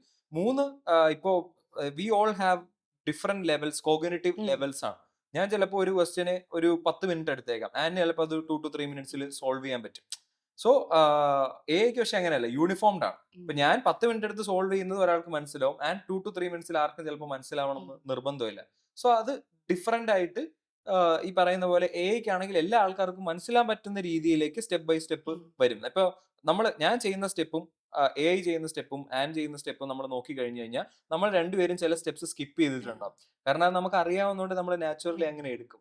പക്ഷെ പുള്ളി അങ്ങനെയല്ല. പുള്ളി പറയുന്ന പോലെ എല്ലാ സ്റ്റെപ്പുകളും അവിടെ കാണിക്കും. സോ ദാറ്റ് ഐ തിങ്ക് എല്ലാ കോഗ്നിറ്റീവ് എല്ലാ കോഗ്നിറ്റീവ് സ്കിൽസുമുള്ള ലെവൽസിലുള്ള ആളുകൾക്കും ദി നോളജ് റീച്ചസ്, അല്ലെങ്കിൽ the application of the logic reaches the last person എന്നുള്ള രീതിയിലേക്ക് വരെ എത്തിക്കാൻ പറ്റുന്ന ഒരു കാര്യമാണ് അതിനകത്തുള്ള ഒരു ഡിഫറൻസ് എന്ന് പറഞ്ഞു കഴിഞ്ഞാൽ. ഒന്ന്, കമ്മ്യൂണിക്കേഷൻ ഗ്യാപ്പിനെ ഇല്ലാതാക്കുന്നു. 2, ഈ കോഗ്നിറ്റീവ് ഗ്യാപ്പുകളെ ഈക്വലി കോമ്പീറ്റന്റ് ആയിട്ട് കൊണ്ടുവരുന്ന ഒരു ലെവൽ പ്ലേയിങ് ഫീൽഡിലേക്ക് കൊണ്ടുവരുന്നു എന്നുള്ളതാണ് എനിക്കത് കണ്ടപ്പോൾ, വിഷ്വൽ തിങ്കിങ് കണ്ടപ്പോൾ എനിക്ക് ഓണസ്റ്റ്ലി ഫീൽ ചെയ്തിട്ടുള്ളത്. പിന്നെ വാട്ട് ഈസ് യുവർ സൈഡ്, അതായത് AI ഉപയോഗിച്ചുകൊണ്ട് എങ്ങനെ ഈ നമുക്ക് UPSC എന്തൊക്കെ രീതിയിൽ പഠിക്കാൻ പറ്റും? എന്തൊക്കെയാണ് smart learning methods using AI? അതിനെക്കുറിച്ച് എന്താണ് പറയാനുള്ളത്? അത് ഞാൻ നേരത്തെ പറഞ്ഞ ഒരു കാര്യമാണ്. അത് ഒരു ആസ്പിരന്റ് എന്നുള്ള നിലയിലല്ല, ഞാൻ ഒരു എഡ്യൂക്കേറ്റർ എന്നുള്ള നില. കാരണം ഇടയ്ക്ക് ഞാൻ ഈ പറയുന്ന പോലെ UGC നെറ്റിന്റെ ഉം. അങ്ങനത്തെ കുറച്ച് ക്ലാസ്സസും എടുക്കുന്നുണ്ടായിരുന്നു. അപ്പൊ ഇത് എവിടെ നമ്മൾ ഇത് എടുക്കുമ്പോഴാണെങ്കിലും ഹ്യൂമൻ ലിമിറ്റേഷൻസ് ചില ആ, കാര്യങ്ങളിലുണ്ട്. അത് ഈ പറയുന്ന പോലെ കണ്ടന്റ് നമുക്ക് ഉം. പഠിപ്പിക്കാൻ പറ്റും, പറഞ്ഞു കൊടുക്കാൻ പറ്റും. പക്ഷെ ഒരു പാറ്റേൺ ഐഡന്റിഫൈ ചെയ്യാൻ അല്ലെങ്കിൽ ആ പാറ്റേൺ ഐഡന്റിഫൈ ചെയ്ത് പ്രഡിക്റ്റീവ് ആയിട്ട് ഉം. ഒരു ക്വസ്റ്റ്യനെ ജനറേറ്റ് ചെയ്യാൻ പലപ്പോഴും ആ, ഒരു ഹ്യൂമൻ ഇതിന് ലിമിറ്റേഷൻസ് ഉം. ഉണ്ടാവും. പക്ഷെ അതിനെ കുറച്ചുകൂടെ നാരോ ഡൗൺ ചെയ്ത് കുറച്ചുകൂടെ ഒരു സെയിം ആയിട്ടുള്ള അല്ലെങ്കിൽ കുറച്ചുകൂടെ പ്രോബബിൾ ആയിട്ടുള്ള ടോപ്പിക്സിലേക്ക് എത്തിക്കാൻ AI നമുക്ക് യൂട്ടിലൈസ് ചെയ്യാവുന്ന ഒരു കാര്യമാണ്. ഇനി ഒരു പേഴ്സണലൈസ്ഡ് ഇതിൽ നിന്ന് ഞാൻ പറയുകയാണെങ്കിൽ, ഞാൻ നേരത്തെ പറഞ്ഞല്ലോ, എനിക്ക് ആ മെയിൻസിന്റെ സമയത്താണ് ഞാൻ എസ് എ ആണെങ്കിലും ഫ്രെയിം വർക്കുകളാണെങ്കിലും ഇന്റർവ്യൂവിൽ എന്റെ ആൻസേഴ്സിനെ റീസ്ട്രക്ചർ ചെയ്യാൻ ഒക്കെ ആണെങ്കിലും ഞാൻ AI ഉം. യൂസ് ചെയ്തിട്ടുള്ള ഒരാളാണ്. ഇപ്പൊ ഞാൻ നോക്കുമ്പോൾ പിന്നീട് ഞാനിപ്പോ കുറെ കുട്ടികളുമായിട്ട് സംസാരിക്കുമ്പോൾ അവരോട് ഞാൻ പറയുന്ന ഒരു കാര്യം എന്ന് പറഞ്ഞു കഴിഞ്ഞാൽ, കൺസെപ്റ്റ്സ് മനസ്സിലാക്കാൻ, ഉം. എസ്പെഷ്യലി ചില സബ്ജക്ട് ഞാൻ നേരത്തെ പറഞ്ഞില്ലേ, നമ്മൾ ഉം. പഠിക്കുമ്പോൾ ഒരു കാര്യത്തിന് ഒരു റീസൺ ഉണ്ട്, ഉം. അതിന്റെ ഒരു ആപ്ലിക്കേഷൻ ഉം. ഉണ്ട്. ഇത് പലപ്പോഴും മനുഷ്യന് പറഞ്ഞു കൊടുക്കാൻ പാടാണ്. പക്ഷെ സെയിം തിങ് എഐക്ക് നന്നായിട്ട് ഉം. ചെയ്യാൻ പറ്റും. ഫോർ എക്സാമ്പിൾ, എക്കണോമി ആണ് അതിന് ഏറ്റവും നല്ല എക്സാമ്പിൾ. എക്കണോമിയിലെ ഒരു സിസ്റ്റം എങ്ങനെ വർക്ക് ചെയ്യുന്നു എന്നുള്ളത് ഒരു എക്സാമ്പിൾ വെച്ച് എക്സ്പ്ലെയിൻ ചെയ്യാൻ, നമ്പേഴ്സ് വെച്ച് എക്സ്പ്ലെയിൻ ചെയ്യാൻ, അതല്ലെങ്കിൽ മറ്റേതെങ്കിലും ഒരു ഉദാഹരണം വെച്ചിട്ട് എക്സ്പ്ലെയിൻ ചെയ്യുന്ന രീതിയിലേക്കൊക്കെ പലപ്പോഴും എഐക്ക് ചെയ്യാൻ ഉം. പറ്റും. നമ്മൾ പറയുന്നതിനേക്കാൾ നല്ല രീതിയിലേക്ക് ചെയ്യാൻ പറ്റും. അതേപോലെ ക്വസ്റ്റ്യൻ സോൾവിങ്ങിൽ ഞാനിപ്പോൾ എല്ലാവരോടും പറഞ്ഞത്, നിങ്ങൾ ആ ക്വസ്റ്റ്യൻ അവിടെ കൊടുത്തിട്ട് please deconstruct this question in a way um. Like topper things. Um. അപ്പോൾ സ്റ്റെപ്പ് ബൈ സ്റ്റെപ്പ് നമുക്ക് ചാറ്റ് ജിപിടിയിൽ ഇത് ഉം. ചെയ്ത് കിട്ടും. അപ്പൊ അങ്ങനെ നോക്കുമ്പോൾ നമുക്കറിയാം ഇത് ഇങ്ങനെയാണ് അപ്രോച്ച് ചെയ്യേണ്ടത്, ഈ കോൺസെപ്റ്റിനെ ഇങ്ങനെ ഉം. അപ്ലൈ ചെയ്യാൻ പറ്റും എന്നുള്ളത്. പക്ഷെ അതിന്റെ ഒരു വൺ സ്റ്റെപ്പ് സൊല്യൂഷൻ ആണ് നമുക്ക് ഇവിടെ എഡ്മിയിൽ നമുക്ക് കാണാൻ പറ്റുന്നത്. അപ്പോൾ അതാണ് ഞാൻ വിചാരിക്കുന്ന ഒരു ലേണിംഗിന്റെ ഇനിയുള്ള കാലത്തേക്ക്, ഉം. Like every other machines, it reduces the human effort. ഉം. അതാണ്. അപ്പോൾ ഉം. നമുക്ക് ഒരിക്കലും ഒരു ഹ്യൂമൻ ടീച്ചറിനെ അല്ലെങ്കിൽ ഒരു മനുഷ്യൻ ഒരു ഹ്യൂമൻ മെന്ററിനെ ഒരിക്കലും റീപ്ലേസ് ചെയ്യാൻ AI പറ്റില്ല. പക്ഷെ ഇതിനെ കോംപ്ലിമെന്റ് ചെയ്യാൻ ഉം. പറ്റും. ഡെഫിനറ്റ്ലി ഒരു ഹ്യൂമൻ മെന്ററുടെ എഫേർട്ടിനെ ഒരു ഹ്യൂമൻ ടീച്ചറുടെ എഫേർട്ടിനെ കോംപ്ലിമെന്റ് ചെയ്യാൻ ഇതേപോലെയുള്ള ഇതിന് പറ്റും. കാരണം ഒരു ടീച്ചർക്ക് റീറ്റെയിൻ ചെയ്യാൻ പറ്റുന്നതിനേക്കാൾ കൂടുതൽ പാറ്റേൺസിനെ റീറ്റെയിൻ ചെയ്യാൻ, ഉം. ഒരു ടീച്ചറിന് അനലൈസ് ചെയ്യാൻ പറ്റുന്നതിനേക്കാൾ കൂടുതൽ ഡേറ്റ അനലൈസ് ചെയ്ത് പ്രഡിക്റ്റ് ചെയ്യാൻ ഉം. മേ ബി എഐക്ക് പറ്റും. പറ്റും. അങ്ങനെ ഒരു ടീച്ചറിനെ ഹെൽപ്പ് ചെയ്യുക എന്നുള്ളതാണ് ഐ തിങ്ക് ഈ ഒരു ഉം. ടീച്ചറിനെ അല്ലെങ്കിൽ ഒരു ലേണറിനെ ഹെൽപ്പ് ഉം. ചെയ്യാനായിട്ട് ഡെഫിനറ്റ്ലി ഇങ്ങനത്തെ ഉള്ള അറ്റംപ്റ്റ്സിന് പറ്റും. അതാണ് ഇനിയുള്ള കാലത്തെ സ്മാർട്ട് ലേണിംഗ് എന്നാണ് എനിക്ക്. സോ ബേസിക്കലി നമ്മുടെ ആപ്പ് എഡ്മി എന്ന് പറഞ്ഞ ആപ്പ് കൊണ്ട് നമ്മൾ ഉദ്ദേശിക്കുന്നത് അത് തന്നെയാണ്. Like we are not replacing an ഇൻസ്റ്റിറ്റ്യൂഷനോ എഡ്യൂക്കേറ്റേഴ്സോ ഒന്നും നമ്മൾ റീപ്ലേസ് ചെയ്യുന്നില്ല. ബട്ട് ലൈക്ക് സെൽഫ് ലേണിംഗ് ആയിട്ടുള്ള കുട്ടികൾക്ക് ലെവലപ്പ് ചെയ്യാനായിട്ട് അവരുടെ top layer of intelligence reach ചെയ്യാനായിട്ട് എഡ്മി അവരെ സഹായിക്കും ത്രൂ AI. അപ്പോൾ നേരത്തെ ചേട്ടൻ പറഞ്ഞ പോലെ ലൈക്ക് നമ്മൾ ഫസ്റ്റ് സ്റ്റെപ്പ് എന്ന് പറയുന്നത് ഈ ഒരു പാറ്റേൺ ഡീകോഡ് ചെയ്യാൻ അല്ലെങ്കിൽ അനലൈസ് ചെയ്യുക എന്നുള്ളതാണ്. സോ AI ഒരു മേജർ ഒരു ആപ്ലിക്കേഷൻ എന്ന് പറയുന്നത് നമുക്ക് ഈ ഒരു പാറ്റേൺ അനലൈസ് ചെയ്യാനും ഫ്യൂച്ചർ ക്വസ്റ്റ്യൻസ് അല്ലെങ്കിൽ ഹോട്ട് ടോപ്പിക്സ് നമുക്ക് പ്രിഡിക്റ്റ് ചെയ്യാനും പറ്റും. സോ ഇതുപോലൊരു ഫീച്ചർ അല്ലെങ്കിൽ ഒരു ടൂള് ആക്ച്വലി ഇപ്പോഴത്തെ ആസ്പിറൻസിന് കിട്ടിയാൽ നല്ലതായിരിക്കുമോ? ഡെഫിനറ്റ്ലി നല്ലതായിരിക്കും. കാരണം ഞാൻ നേരത്തെ പറഞ്ഞ പോലെ നമ്മൾ ഇപ്പോൾ ടോപ്പിക്സ് പ്രഡിക്റ്റ് ചെയ്യുകയാണെങ്കിലും നമ്മൾ നമ്മുടെ കയ്യിലുള്ള ഒരു ലിമിറ്റഡ് ഉം. ഡേറ്റയാണ്. അപ്പൊ നമുക്കൊരു 1000 ടോപ്പിക്സ് ഒക്കെ പ്രഡിക്റ്റ് ഉം. ചെയ്യാൻ പറ്റും. എനിക്ക് തോന്നുന്നു AI കുറച്ചുകൂടെ യൂസ്ഫുൾ ആയിട്ട്, അല്ലെങ്കിൽ ക്വസ്റ്റ്യൻ ചോദിച്ചിരിക്കുന്നതിന്റെ ഒരു ഇതും കൂടെ വെച്ച് ചിലപ്പോൾ ഉം. കുറച്ചുകൂടെ നാരോ ഡൗൺ ചെയ്യാൻ പറ്റും. ഈ ഉം. ഒരു 1000 ടോപ്പിക്സ് 1500 ടോപ്പിക്സ് ഉം. പോകാതെ ബിലോ 500 ഒക്കെ ഉം. ചിലപ്പോൾ നിർത്താൻ പറ്റുന്ന രീതിയിലേക്ക് മാറാൻ പറ്റും. അതൊരു നല്ല ഉം. ഒരു പ്രോഡക്റ്റ് ആയിരിക്കും എന്നാണ് എനിക്ക്, അല്ലെങ്കിൽ നല്ല ഹെൽപ്ഫുൾ ആയിട്ടുള്ള ഒരു എന്താ പറയണ്ടേ, ഒരു സൗകര്യമായിരിക്കും എന്നാണ് എനിക്ക് തോന്നിയിട്ടുള്ളത്. ആക്ച്വലി നമ്മളൊരു മൊഡ്യൂൾ ഡെവലപ്പ് ചെയ്തിട്ടുണ്ട് which is called ultra prediction. So basically അതെന്താ ചെയ്യുന്നത് വെച്ചാൽ ഈ കടൽ പോലെയുള്ള ഇത്രയും ടോപ്പിക്സിന് ലൈക്ക് ഹൈ മീഡിയം ലോ എന്ന് കാറ്റഗറൈസ് ചെയ്തിട്ട് ഒരു 300 ടോപ്പിക്കിലേക്ക് അത് ചുരുക്കി വെച്ചിട്ടുണ്ട്. സോ ഓൾ സബ്ജക്ട്സ്, എല്ലാ സബ്ജക്റ്റും. എല്ലാ സബ്ജക്റ്റിലും ഒരു 300ൽ താഴെ. അപ്പോൾ ലൈക്ക് ഒരു ലാസ്റ്റ് മിനിറ്റ് പ്രിപ്പയർ ചെയ്യുന്ന കുട്ടികൾക്ക് ഈ മേജർ ആയിട്ട് വരുന്ന ഈ 300, അതായത് വരാൻ ചാൻസ് ചാൻസസ് ഉള്ള ഉള്ള ഈ ടോപ്പിക്സ് റെഫർ ചെയ്ത് പോയാൽ തന്നെ like they can score better in their പ്രിലിംസിൽ. പ്രിലിംസ്. അപ്പോ നമ്മുടെ എഞ്ചിനും 15 ഇയേഴ്സ് PYQ അനലൈസ് ചെയ്തിട്ട് 2020 തൊട്ട് 2025 വരെയുള്ള ഈ 6 ഇയേഴ്സിന്റെ ടോപ്പിക്സ് പ്രിഡിക്റ്റ് ചെയ്തു. ആൻഡ് അതിൽ തന്നെ 60ക്ക് മേലെ തന്നെ ഹിറ്റ് റേറ്റ് കിട്ടിയിട്ടുണ്ട്. സോ ഇപ്പോൾ 2026ലേക്കുള്ള ഇപ്പോൾ വരുന്ന പ്രിലിംസിലേക്ക് we have identified 266 hot topics. അപ്പോൾ അങ്ങനത്തെ ഒരു ഫീച്ചർ വന്നു കഴിഞ്ഞാൽ എങ്ങനെയായിരിക്കും അതിന്റെ ഉപയോഗം, അതിന് എത്രത്തോളം യൂസ്ഫുൾ ആയിരിക്കും ആ ഒരു കറണ്ട് അഫെയർ ബേസ്ഡ് ആയിട്ടാണ് പറഞ്ഞത്. അതെ current current affairs affairs based. ഞാൻ നേരത്തെ പറഞ്ഞ പോലെയാണ്. കാരണം നമ്മൾ ന്യൂസ് പേപ്പറിൽ നിന്ന് അഗെയിൻ വരാൻ പോസിബിലിറ്റി ഉള്ള മുന്നേ ചോദിച്ചിട്ടുള്ള സിലബസിലുള്ള കാര്യങ്ങൾ വെച്ചിട്ടാണ് നമ്മൾ പഠിക്കുമ്പോൾ ഇന്ന കാര്യങ്ങൾ വരാം എന്ന് പറഞ്ഞ് നമ്മൾ പ്രിപ്പയർ ചെയ്യുന്നത്. അപ്പോൾ ഞാൻ നേരത്തെ പോയിന്റ് ഔട്ട് ചെയ്ത പോലെ തന്നെ നമ്മളുടെ ഒരു പാറ്റേൺ അനാലിസിസിനേക്കാളും അല്ലെങ്കിൽ നമ്മുടെ ഒരു അനലിറ്റിക്കൽ വാസ്റ്റ്നെസ്സിനേക്കാൾ നന്നായിട്ട് എഐക്ക് അത് ചെയ്യാൻ പറ്റും. അപ്പോൾ അങ്ങനെ ഒന്ന് നാരോ ഡൗൺ ചെയ്ത് ഈ പറയുന്നത് പോലെ 3 സെറ്റ് ഓഫ് കറണ്ട് അഫയേഴ്സിൽ വരുന്ന ടോപ്പിക്സ് ഇങ്ങനെ ഒരു ടോപ്പിക് ആയിട്ട് ലിമിറ്റ് ചെയ്തിട്ടുണ്ടെന്നുണ്ടെങ്കിൽ അത് വളരെ യൂസ്ഫുൾ ആയിട്ടുള്ള ഒരു കാര്യമാണ്. കാരണം ഈ പറഞ്ഞ പോലെ സ്റ്റുഡൻസിന്റെ പ്രിപ്പറേഷനെ ഒന്ന് എന്താ ഓഗ്മെന്റ് ചെയ്യാൻ അത് ഭയങ്കരമായിട്ട് ഹെൽപ്പ് ചെയ്യും. ഇപ്പോൾ എല്ലാ ആൾക്കാർക്കും ഉള്ള ഒരു പ്രധാന കൺസേൺ ആണ് current affairs. Because they read each and every material that they receive. News പേപ്പറിനകത്തുനിന്ന് ഇത് ചെയ്യുന്ന നമ്മൾ ചെയ്യുന്ന പോലും ചെയ്യാതെ വളരെ റാൻഡമായിട്ട് വായിച്ചു പോകുന്ന ആൾക്കാരുണ്ട്. അപ്പൊ അതിനേക്കാൾ ബെസ്റ്റ് ആണ് നമ്മൾ ഈ പറയുന്നത് പോലെ മുന്നത്തെ പാറ്റേൺസ് വെച്ച് ഏതൊക്കെ തീംസിലാണ് കൂടുതൽ കറണ്ട് അഫയേഴ്സ് വന്നിട്ടുള്ളത്. എൻ്റെ ഒരു wider understanding economy, science and tech, environment, ഈ 3 ഏരിയയിൽ plus international relation and world affairs, ഇവിടെയാണ് കറണ്ട് അഫയേഴ്സ് ബേസ്ഡ് ക്വസ്റ്റ്യൻസ് നമ്മൾ കൂടുതലായിട്ട് കണ്ടിട്ടുള്ളത്. ഇത് വളരെ വളരെ പെരിഫറൽ ആയിട്ടുള്ള എൻ്റെ ഒരു അണ്ടർസ്റ്റാൻഡിങ് ആണ്. പക്ഷെ ഇതിനേക്കാൾ ഡീപ്പായിട്ട് വിത്തിൻ ഓൾ ദീസ് ടോപ്പിക്സ് ഏതൊക്കെ കാര്യങ്ങളാണ് കറണ്ട് അഫയേഴ്സ് ചോദിച്ചിട്ടുള്ളതെന്ന് മനസ്സിലാക്കാനും അതിനനുസരിച്ച് ഈ വർഷത്തെ ന്യൂസ് പേപ്പറുകളിൽ നിന്നുള്ള ടോപ്പിക്സിനെ ചൂസ് ചെയ്ത് കാറ്റഗറൈസ് ചെയ്യാനും ഒരു എഐക്ക് പറ്റും. അപ്പൊ അങ്ങനെ നോക്കുകയാണെങ്കിൽ ഇപ്പോൾ ആൻ പറഞ്ഞ ഒരു എ ഐ മെത്തഡ് അല്ലെങ്കിൽ ഒരു എ ഐ ജനറേറ്റഡ് ലിസ്റ്റ് എന്ന് പറയുന്നത് ശരിക്കും വരുന്ന ആൾക്കാർക്ക് ഒരുപാട് യൂസ്ഫുൾ ആവുന്ന ഒരു ലിസ്റ്റ് തന്നെ ആയിരിക്കും എന്നാണ് എനിക്ക് തോന്നുന്നത്. അത് ഈ ടോപ്പിക്സ് മാത്രമാണോ അതോ അതിന്റെ ബാക്കി കണ്ടന്റ് കാര്യങ്ങളും കൂടെ പ്രൊവൈഡ് ചെയ്യുന്നുണ്ടോ, എങ്ങനെയാണ്? ലിസ്റ്റ് മാത്രമല്ല, നമ്മുടെ മൊത്തത്തിലുള്ള AI പാക്കേജും ഇതിൽ ഇൻക്ലൂഡഡ് ആണ്.